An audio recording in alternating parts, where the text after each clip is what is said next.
မင်္ဂလာပါဒီနေ့မနက်ခင်းလေးမှာသင်မျက်လုံးဖွင့်လာနိုင်တာကအသစ်တစ်ဖန်ပြန်လဲစတင်မှုအခွင့်အရေးတစ်ခုပါပဲမနေ့ကဖြစ်ပျက်ခဲ့တဲ့အရာတွေအားလုံးကမနေ့ကတည်းကပြီးဆုံးသွားခဲ့ပါပြီမနေ့ကပင်ပန်းနွမ်းနယ်မှုတွေဟာလည်းအခုဒီမနက်ခင်းလေးရဲ့လက်ဆက်မှုနဲ့လုံးဝမပတ်သက်တော့ပါဘူး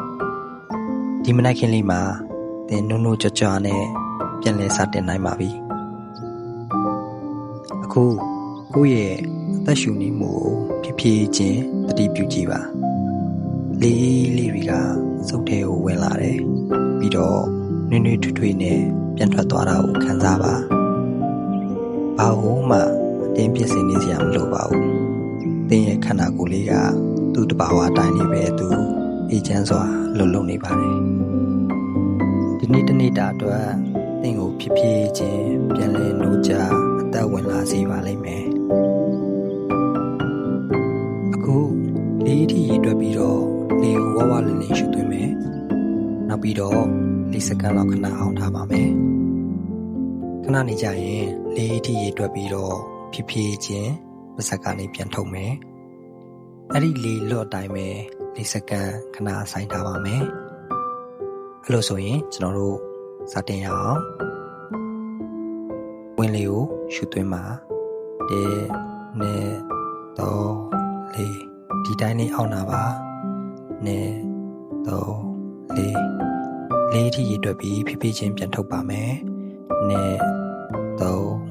4လေးလွတ်တိုင်းခဏအောင်နာပေးပါ1 2 3 4ဒီစီးကျက်လေးတွေတိုင်းတတောင်တတာလေးဆက်ပြီးတက်ရှူနေပေးပါ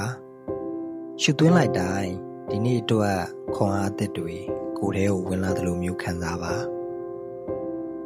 ဝင်လေတွေပြန်ထုတ်လိုက်တိုင်းမှာမနေ့ကဥပင်တော့ကတွေအားလုံးလွင့်စင်ထွက်သွားသလိုခံစားကြည့်ပါ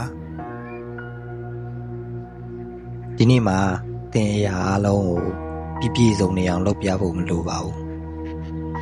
ဒီနေ့မှာသင်ဘက်ကအကောင်းဆုံးကြိုးစားသွားဖို့ပဲလိုအပ်တာပါဒီငယ်တဲ့ခြေလမ်းတွေကပဲဘဝကိုရှေ့ဆက်သွားစေတာပါဒီမနက်ခင်းရဲ့တိတ်ဆိတ်အေးချမ်းမှုတွေမှာသင်စိတ်ကလေးကိုကြည်ကြည်လင်းလင်းနဲ့စတင်လိုက်ပါအသက်ကိုဘဝလင်းလင်းရှူသွင်းပါပြီးရင်ဖြည်းဖြည်းချင်းပြန်ထုတ်ပါဒီနေ့တနေ့တာရဲ့အရာအလုံးကိုဖြည်းဖြည်းမှန်မှန်ပဲစတင်လိုက်ပါသင်ရဲ့ကိုယ်ပိုင်ချိန်သင်ရဲ့ကိုယ်ပိုင်လမ်းကြောင်းသင်ရဲ့ကိုယ်ပိုင်ချိန်ဝါနဲ့ပဲရှေ့ဆက်သွားပါလင်းအောင်တွေနဲ့အတူမနက်ခင်းအသစ်ကိုနှွေးထွေးစွာကြိုဆိုလိုက်ပါကောင်းသောမနက်ခင်းပါမိတ်ဆွေ